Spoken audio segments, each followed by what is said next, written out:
Good day, afternoon, early afternoon, whatever. I am not sure exactly what time it is. I just know that it's after 11, probably after 11:30, close to 12. It is February February 17th. Forgive me for the clearing my throat business. Jerry Ann and I had closed our bedroom vent so we can use our warm air vaporizer, but I woke up with a scratchy throat. Don't know why. Don't know if it's post-nasal drip. The good thing about the warm mist vaporizer is it's designed where I can pour a little NyQuil liquid in there that blends in with the water. So when the water heats up, the vapors that help keep your nose clean and whatnot would help us out. Well, the reason why we did that is because, in fact, the last couple of days we've been waking up with dry, crusty sinus cavity, and we were hoping that the warm air vaporizer with the NyQuil vapor mist, vapor liquid, would help us keep our sinuses from being so crusty in the morning. Well, up until about, let's see, I've been up since 11, so probably the last 10-20 minutes, my throat has gotten scratchy from post-nasal drip, which unfortunately, that's one of the downsides of the any vaporizer, warm air, cold air, doesn't matter. Anything that you use to put vapors in the air, whether it's to help keep you cool or to help your sinuses or whatever the deal is, it doesn't make our room muggy or like humid. It just helps keep the air clean. Well, my throat started getting scratchy, and I'm like, yay. Anyhow, today Jan and I are going to work on her craft room. My office space for the time being is pretty much about 75% done. We haven't started doing any of the decor, which will help clean up this clutter behind me, because we want to wait until spring when we move the H hutch into our bedroom for a better storage facility for my stuff. That in fact has a smaller footprint than our one current dresser. So we're gonna bring my old childhood Filipino dresser in here to help us deal with some of the stuff. I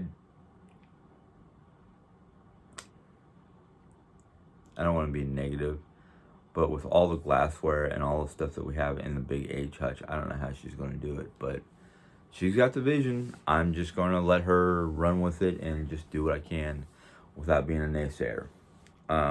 But the good thing is, my desk has gotten very clear and whatnot. I kind of set it up so I can work over here in this one corner just by using one of the white chairs that are against the window to work on my puzzle. I can't wait until I'm done, because I'm going to try to find a way to, they say there's a way that once you get a puzzle done, you can put like some sort of clear matting or something like that on the front, and then gently flip it over, add some more clear matting on the back, and then frame it, because that's what I'm working on. Neuschwanstein.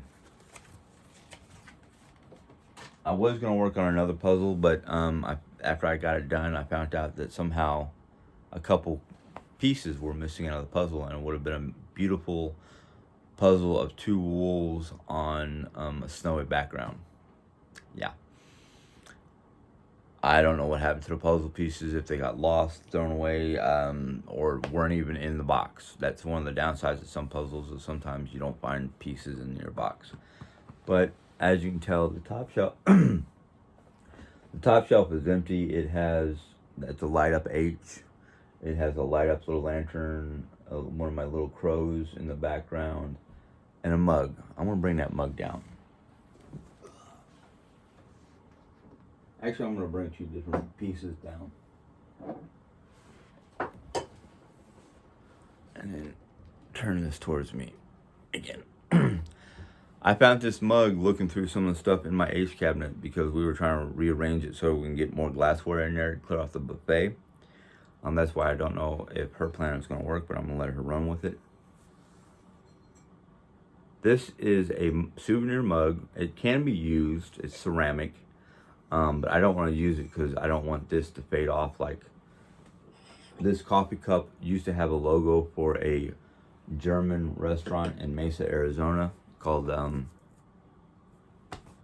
my God, I can't remember now. Little Dragon was the Chinese fast food place we used to go to that we loved. Zerkata was the name of the restaurant. I don't know if it's still down there in Mesa. I could probably go look it up. But Altley is the name of the town that we lived in for 2 different years out of the 3. And it's spelled the same way it's pronounced, Altley, A-L-T-L-A-Y. I loved that town. If I ever got the chance to go back to Germany, I would make a special trip out of the way just to go back to Altley to see it. I wanted to pull a couple of the wine glasses I have down in my 2 side display cases. But because right now it's got stuff in front of them, they're kind of hard to get to.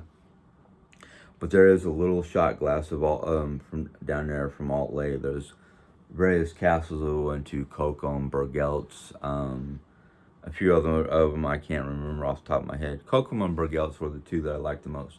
Kokum because of the fact that it was slightly on a hill looking down at the Mosel River, and it's basically been surrounded by the town that grew up around it. Bergeltz was the one that was down into a valley we nicknamed the hike back up out of that valley Cardiac Hill because of the incline. Nearly a 30-degree incline, 30 plus. What did somebody say? It was a 35 to 45-degree incline getting up out of the valley. But anyhow, the other piece that I pulled down, I got this for myself, mostly because, one, it's Celtic in design and origin, and it's also got one of my favorite colors, red. No, it's not a ruby. It's just a glass bead that's cut to look almost like a ruby, but it is a Scottish dirk, as it's called. The blade is sharp. It's not really sharp enough to cut me unless I really, really force it. It's kind of 2-edged. It's got the full long edge, and then it's got the short edge here, and then it's got these little grooves. Dirks were used not only as a show of rank or trying to remember the story I heard. Dirks had 3 different usage. One, it was usually given by royalty to a loyal subject or loyal guardsman. Nowadays, dirks are used basically, just about everybody in Scotland has one. It was also part of dress uniforms for bagpipers and other various fashionable pieces for just about everybody who dresses in traditional clothing has one. Not that I'll say you'll never see me in a kilt, but if I ever had the money to buy a kilt with my clan colors, what I mean by my clan is my ancestral family from Scotland. If I ever got the colors for the McGoy, McDonald, or I forgot the third name that is part of my full family in Scotland and Ireland. Is it McDonald? No. I know McGoy, which was Irish. Maybe it was McDonald. I don't remember. I have to go back and look at my paperwork. But I know the clan colors are green, red, and gold, which is strange because that's the same colors as the Irish flag. But I got this because I liked the look of it. It's small enough that if I wanted to, I can do what most Scotsmen do. They wear it in they wear like really heavy duty sock and boot, and this is supposed to slide along your shin muscle, your calf muscle into the boot, into the sock, and it's supposed to stick out. Usually,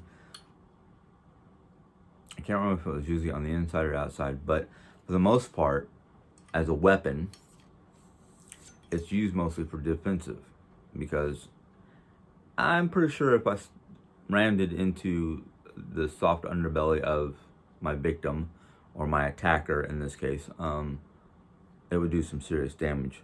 I do not carry it around with me.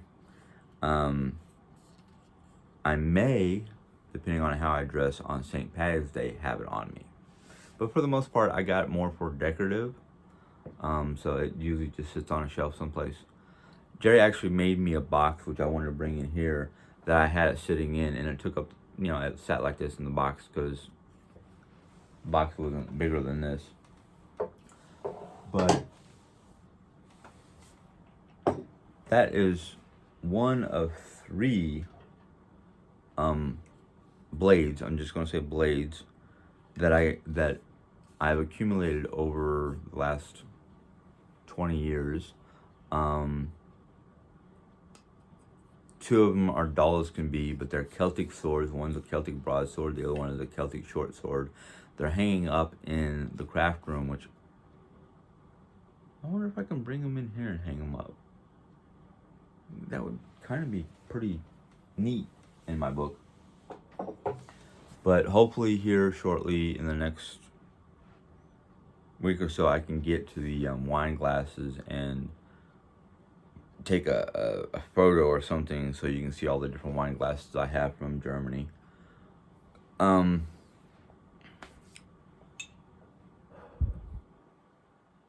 think I already said that Jerry and I are going to try to work in her craft room. She wants to get in there and try to clean it up a little bit so that she can start crafting and getting back into YouTube and whatnot. She's starting to feel better emotionally and whatnot. She does have her days where she gets emotional, and it's either she sees something that triggers memories or hears something that triggers memories, or unfortunately Tuesday when I came home, I was highly aggravated and whatnot, and stormed through the house basically telling everybody to pack up their stuff because I was ready to leave. That's how I get sometimes when I get really, really agitated, is I can't control it. It kind of caused Jerry some emotional, basically it caused her some fear and worry, which I'd do the same thing if she did that to me. It's just natural reactions when you love somebody, to be concerned about what's going on with them, to be that way. Of course, later on that evening, after I calmed down and got my head back on straight, I apologize, of course.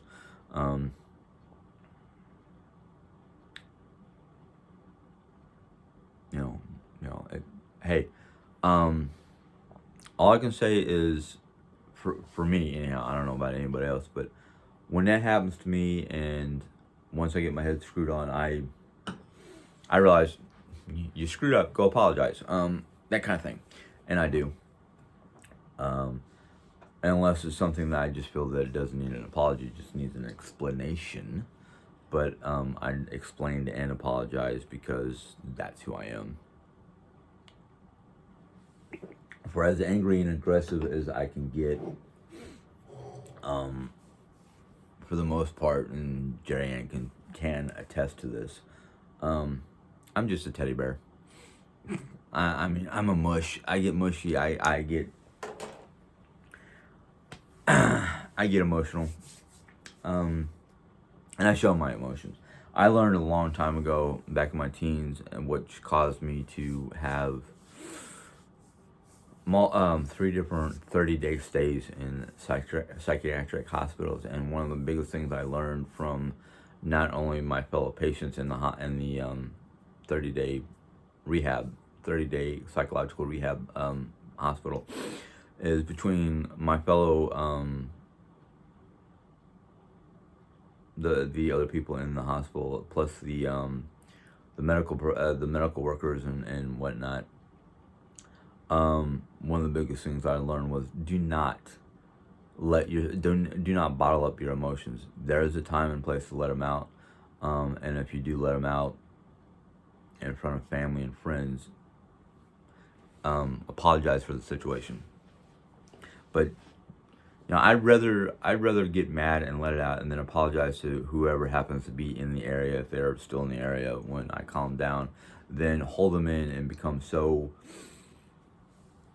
full of negative emotions and rage, and end up, when it does coming out in such a bad way that nobody wants to be around me anymore.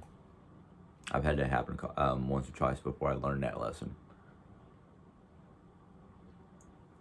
I mean, I know society and most men would say, no, you cannot show that. You have to bottle up. You have to shoulder all your problems. No. I'm sorry. That does not mean I'm weaker than the rest of the male society. It just means I happen to know who I am, and I happen to know that modern day life does not have an outlet for my anger and aggression and whatnot in a way that would be acceptable to society. Now, if we lived back in the Viking age, one, I would most likely become a berserker, and two, they would be like, him in the front line and let him go type attitude. So I deal with it to the best of my ability, and I try not to allow it to become destructive. Anyhow, speaking of the Vikings, let us get into chapter 2. I'm appreciating the fact that there are a number of you who have expressed your interest and expressed the fact that you guys are happy that I'm doing this, and we're all learning something new about an era that was steeped in mystery and unknown, one-sided truths, I guess you'd say. I'm going to be done with that coffee before I'm done with the vlog, as usual. Anyhow, chapter 2, Voyages Across the Sea. The power of the Vikings came from their seamanship. And as we discussed in the previous chapter, their shipbuilding abilities. In this chapter, we will look briefly at some of the more spectacular voyages they made, ranging over the seas to almost all corners of the earth. Yeah, almost all corners of the earth. That's going to be a distraction, seeing shadows pass by because of cars. Yeah, it's one of the reasons why I try to face that way, because it's not as annoying. But anyhow, the first person it looks like we're going to look at is my favorite person, Leif Erickson. Leif Erickson and the Voyage to America. Among the most incredible of Viking achievements was one that probably met little to no... Let me start that one over. Among the most incredible of Viking achievements was one that probably meant little to most Scandinavians when it happened. Leif Erickson's voyage to America. This journey, unplanned as far as one can tell, was only verified in the 1960s with the discovery of the remains of Leif's initial settlement. Sometime in the 980s, an Icelander named Eric the Red killed several men in a dispute about some slaves. See, even Vikings had slaves.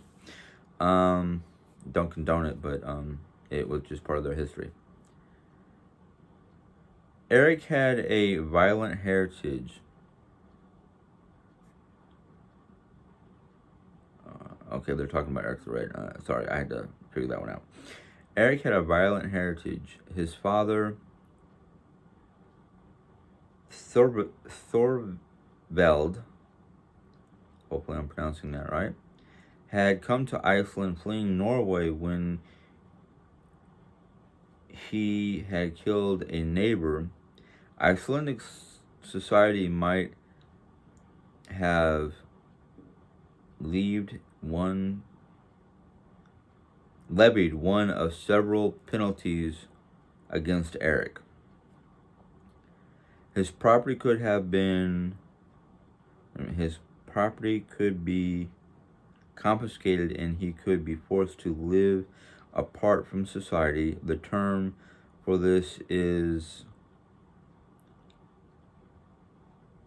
I am not going to try to pronounce that word, Skoggarmathr, or man of the forest. Okay, I'm glad they gave you a translation, because that word was like Skoggarmathr. Sorry, but like I said, I cannot pronounce some of these Nordic words. I had a fun time trying to learn German, but these words are just kind of like, before I say this word, is there a way to remove my tongue and twist it up in a knot and then put it back in so I can say the word? Not trying to make fun of the Icelandic, because a lot of the Nordic territories still speak this language, especially in like Iceland, maybe even Norway. Others would be prohibited from helping him leave the country. Should he leave the country, he could be slain without penalty against whoever did the killing. The second one would have been he might be exiled Harskitta from his district for a given length of time. So basically, they could have either taken all his possessions and made him, basically forced him away from society. To either one of them is basically forcing him away from society and living out in the wilderness. One of them, the very first one, is basically he would be exiled from the area, never to be seen in town again, and anybody who assisted him from leaving the country, if he chose to leave the country, would suffer a penalty. And then if he did leave the country, he was basically an open target for anybody who wanted to exact punishment or revenge. The second one is he was just kicked out into the wilderness for a whatever amount of time the local magistrate or ruler, leader, whomever, said, you're exiled for a year. We don't want to see you anywhere near us for a year. But that does not mean that anybody could not help him by providing him with food or clothing or shelter outside of town. Let's see here. Eric's crime was considered serious enough, although not of the most serious, that he was sentenced to exile for 3 summers. So basically 3 years. He was exiled for 3 years. He could not be seen in civilization or in town, whatever, for 3 years. So he had to literally live in the wilderness for 3 years, living off the lay of the land, dealing with the harsh climates of Iceland. And Iceland was known as the land of fire and ice because of extreme cold winters and volcanic activities. In addition to a fine, Eric settled on an island off the coast, where he again became involved in a quarrel with neighbors, and killing several of them. So basically, Eric the Red was brutal and barbaric, even by their terms. This time, the court decided that Eric should be subject to the first of the punishments, which is basically you're in exile. We don't want to see you ever again, and you're now an open target for anybody who wants to exact punishment or revenge. The most severe criminal penalty it could impose. So yeah, basically he was kicked out of the Icelandic territories and became open target. He basically, if anybody wanted to attempt to kill him, there was no punishment for that. Never one to bow to authority. That's another thing. Back then, you did not show your acceptance of your ruling body. Can get you in a lot of trouble. Eric and his men at once began planning to leave the country. So basically, Eric had a following of people who basically would stick beside him no matter what, or at least until they got fed up with him or died. Sometime prior to these events, a Viking sailor, blown off course, had sighted land to the west and north of Iceland, aka Greenland. Although he had not landed there, now Eric was determined to follow up on this sighting and to find his own colony. His adventures are described in Eric's saga. And they got a brief over here. The Vinland, and they're going to call it the Vinland saga. So maybe it wasn't Greenland. Maybe it was actually America. Let's see here. Eric's saga and the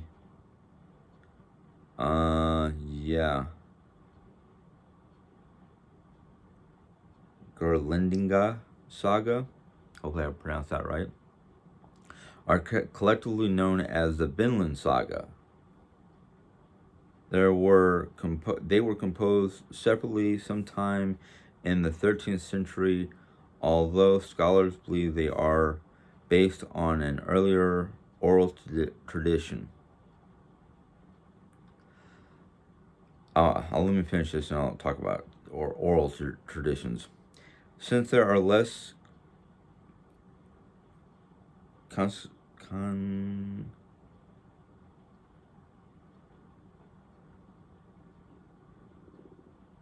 constantly literary than other sagas of the Scandinavians. They tell the story of Eric the Red journeying to Greenland from Iceland. And okay, so basically the Eric saga talks about how Eric the Red found Greenland, and the other saga talks about how Leif Erickson voyaged to North America which he called Vinland.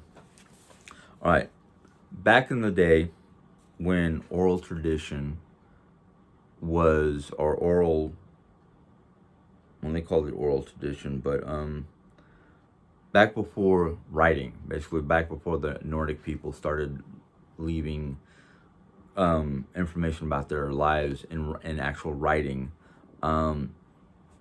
every village or every town had an elderman, or not an elderman, they were an elder. Elderman is basically a low-level leader amongst Nordic society, but they always had somebody of age, and a lot of times back then, anybody who lived to be older than the average person, basically somebody who outlived the normal age when people die, or somebody who was raised by the particular person who kept oral tradition. And usually that person was a sage or somebody of importance that usually sat close to or within the court of the Jarl, as maybe it's pronounced. They were the person who kept the history, and they kept the history up here, and they passed it down the line. As they were getting old, somebody would be taken into that person's care, and that person would learn oral traditions from that one person who was getting too old to carry on. And that's how they kept their records, was one person was designated to either remember or somehow write down a note or something like that to remind them or remember the histories and their traditions and the rules. And they were usually a special person who was very well cared for within the Jarl or king or leader's longhouse. And usually the longhouse was twofold. The longhouse that I'm starting to learn about is the main longhouse, which is usually the biggest building amongst all the buildings around it, was where the council and the leading body would live and provide and whatnot, but was also used for meetings and town gatherings and holiday feasts, and basically the leader's longhouse, the chieftain's longhouse, however you want to put it, the higher the rank of the person, the bigger the longhouse, was used for everything. It was used for the living quarters for the leader and his picked, chosen people to stay with him. Usually somebody who, there was usually not only his spouse and the kids, but it was usually like somebody who advised the leader of the town goings, and then another person to advise the leader on defensive tactics or where to strike or when to go raiding. And then there was the law keeper, which is basically the same person who deals with keeping the laws, knowing the laws, and keep making sure they stayed the way it's supposed to be unless the earl decided otherwise. He was also responsible, she could be either or, responsible for keeping oral tradition and information and all that stuff. Then there was, usually they don't always live with the leader in his hut. There was always a person called the seer. And the seer was basically the person who was in close contact with the gods, knew and understood their ways and what they wanted, and had visions and things of that nature. Anyhow, to finish this little section off before I end my video, Eric and his followers set sail, and after a voyage lasting some months, landed on the coast of a large body of land that stretched to the north and west. Rather than remain in the place of their first landing, the Icelanders sailed along the coast, rounding the southern end of the land and going some distance north along its west coast. Eventually, they found two settlements. Bertatha, hopefully I'm pronouncing that right. Brattalid,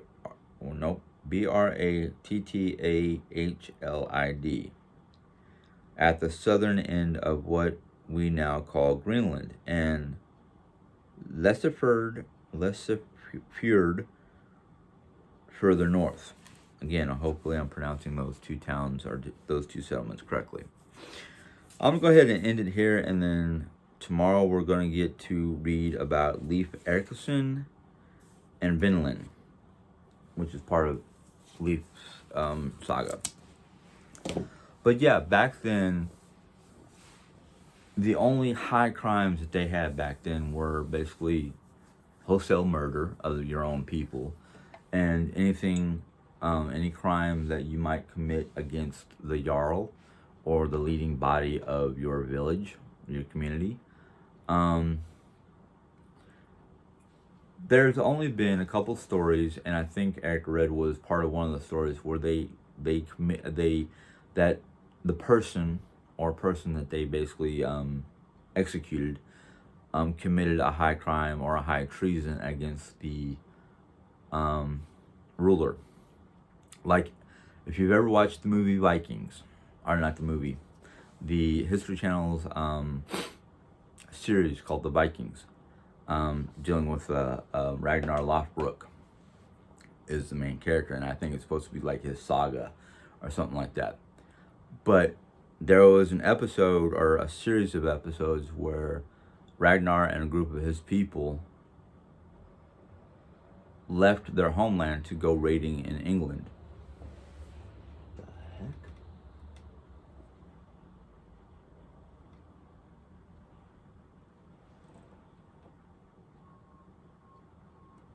I have no idea, but it's a big vehicle.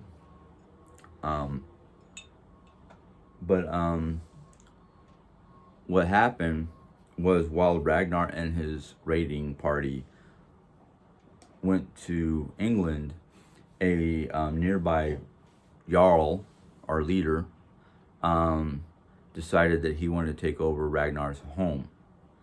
And Ragnar was the king of that area, the ruler of that area.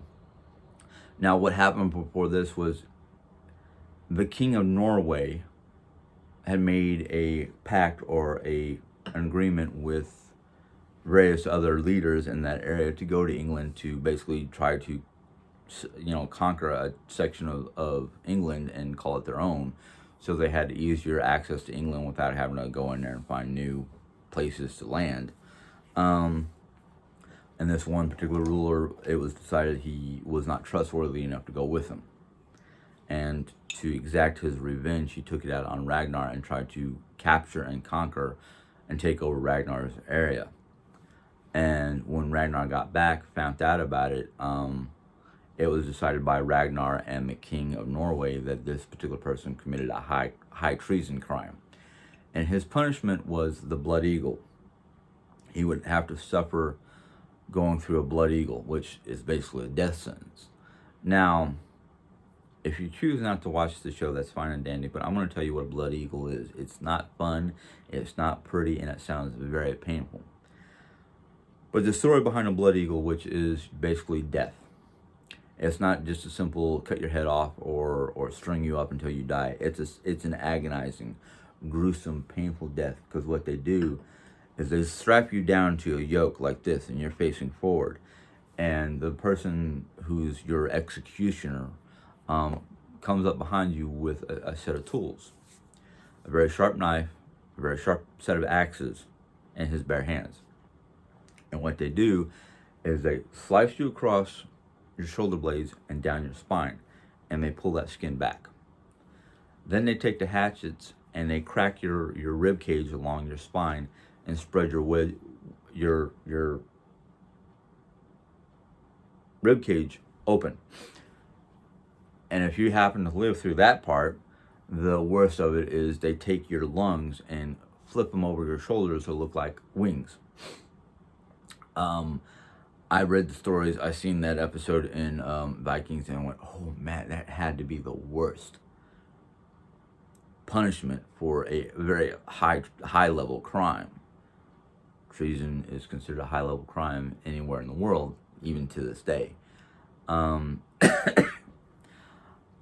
would never wish something like that on anybody, but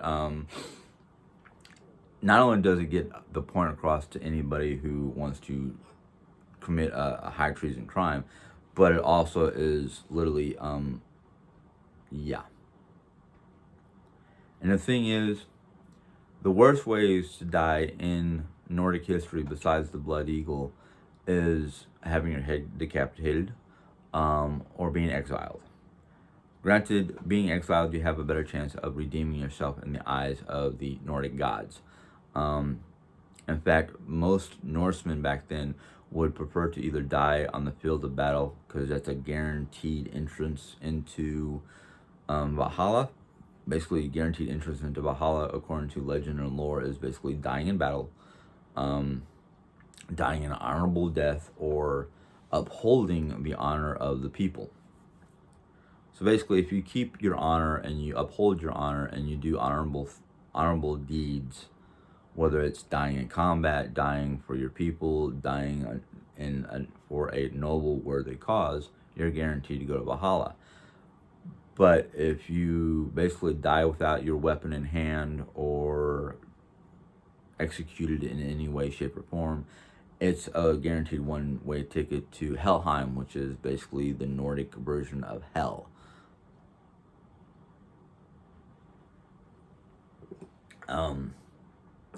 The traditions and whatnot of the Nordic people are very interesting and colorful. tradition.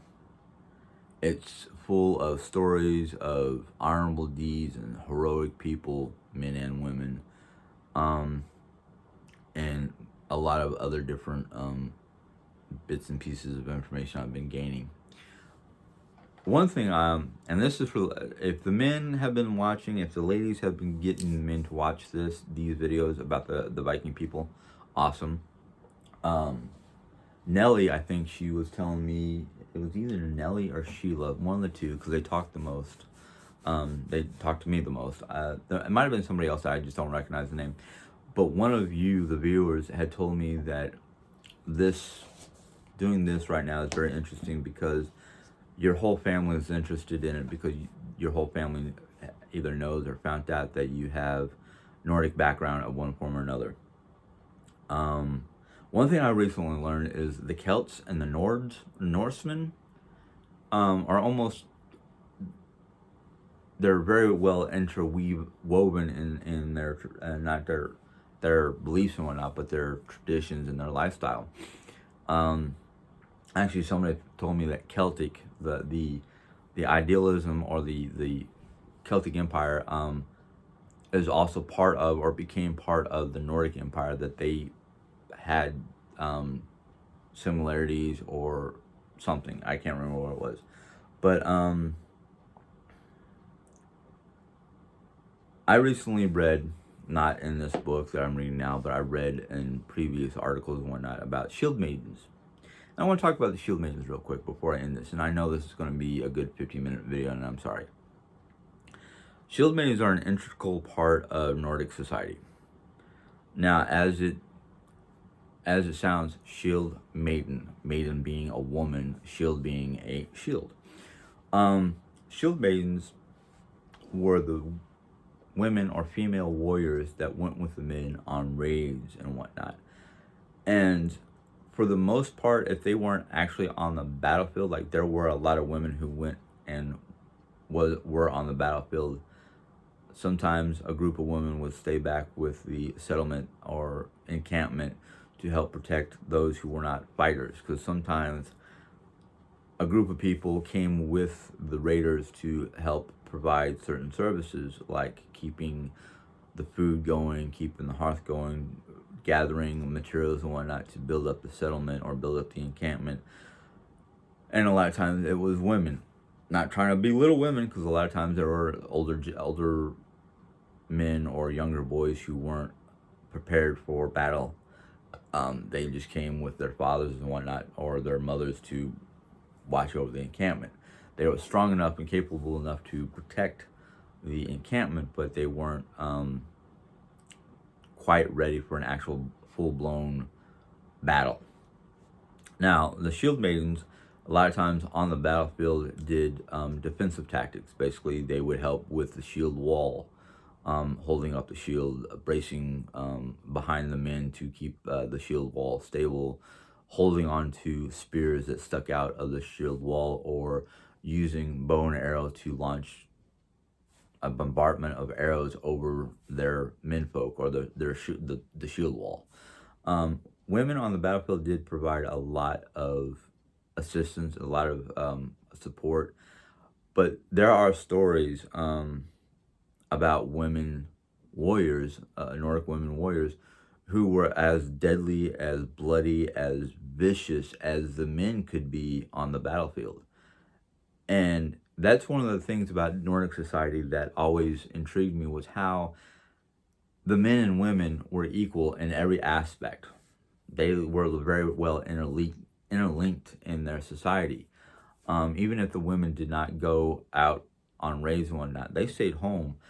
And even on their home territory, until things started to settle down in their home territories, there was always skirmishes where, while the bulk of the menfolk were gone, some group who saw potential usage for another village would come in and attack that village and try to take it over, and hopefully be able to do it, conquer it, and take the womenfolk and the elderly as servants, or just kill them off because of the fact that they were in the way or pose a potential threat. there's all kinds of different stories about that happening on home territories where women were staying behind, and literally the wife of the earl, if the earl or leader went on raids with his menfolk, in which why not? I'm gonna be a good king. I'm gonna go onto the battlefield with my people and lead the charge, and hopefully come back intact or alive. Um, so women were very important. In fact, there are stories where women were not only for the most part, the women um, did the things men don't do, like holding down the fort, taking care of children, taking care of the homelands while the men were gone. A lot of the Nordic people left the women in charge of the finances and the money and whatnot because it was believed that women were better at math back then because they had the ability of foresight, like almost witchcraft, that they can foresee the future when it came to the financial aspects of home life. Um, which is kind of funny because I didn't know this until I started doing all my research about a year or 2 years ago, and even before I was doing the research and whatnot, after I got married, I left the financial aspects of our life in Jerry's hands because, well, one, I was never good with math and money. I am good at math, but I'm not good at money. So I left that in Jerry's hands, and now that I'm reading this, I'm sitting there going, how true is that? I didn't even know about that, but I always left it in Jerry's hands because I know for the fact of my own past, I couldn't keep track of my own bank account when I was trying to do that, and I was always either under by 20, 30, 40, almost $50. And I had a hard time, dealing with that.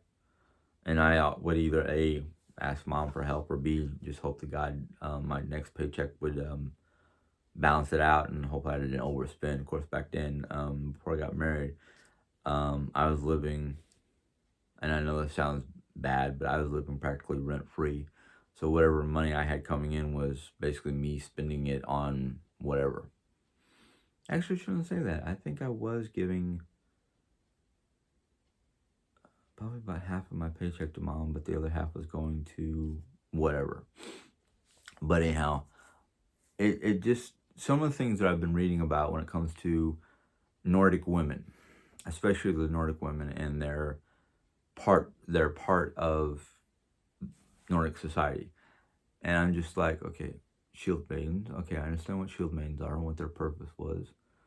The fact is that menfolk believe that women were better at math and finances, so okay, that's now understandable.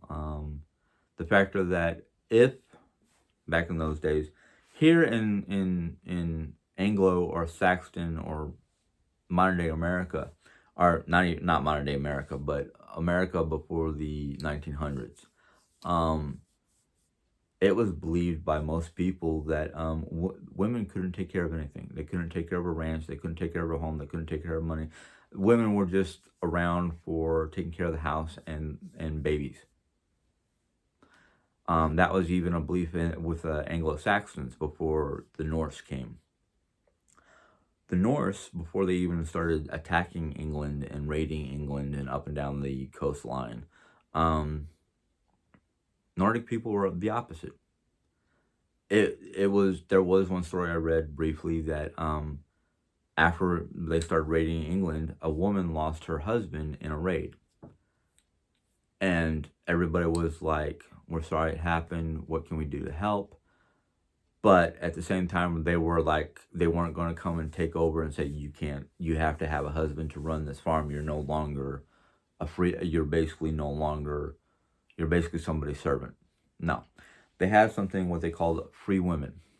And basically what it was a woman who was given their freedom by any means. Basically, if she was of childbearing age, but a slave, the owner of that girl could basically give her an arm bracelet and say, you're now a free woman, go find yourself a husband.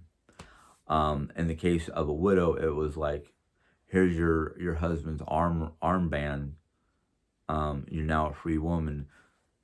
Your house, your home, everything around you that was your husband's and equally yours is now all yours. Do with it as you please. Find yourself another husband, or just be a single woman working the land and providing for your family and a portion of whatever crops or whatever you can, whatever was asked for by the leading person of the village. So it's an interesting society because not only were they culturally advanced, they were, for the time, technologically advanced when it came to boat building. They had a very colorful history, of a very colorful culture. Um, and nowadays, in modern day times, a lot of the old Nordic countries, Sweden, Norway, Finland, Iceland, Denmark, they're considered the 5 top happiest places on the face of the planet to live. They were also the first group of people to discover wind-powered turbines, dams, levees, things like that that the rest of the world around them were still fiddling with. I mean, back during the Viking era or Viking age, they discovered how to make dams. They discovered how to use wind power to grind up their grains and whatnot instead of using either manpower, two-legged or four-legged energy to make that big old stone go in a circle to grind up their grains. That in factor, while the rest of the world was still raging and savaging and fighting over territories, the 5 Nordic nations of the time were, after they started settling in other places, they were finally like, why are we fighting amongst each other? Why do we have to fight amongst each other? Why don't we just band together and go exploring, go discovering, go raiding, go whatever? Well, one of the biggest reasons why they stopped fighting amongst themselves is because of the fact that the areas that they gained control of, aka the Dane laws, which is talked about after Leif Erickson, the Anglo-Saxons were causing trouble for the Nordic people, and the Nordic people were like, no, we claim this territory, which ultimately the first section of territory they settled was not even being used by the Anglo-Saxons. It was marshlands or wooded areas that have not been touched yet.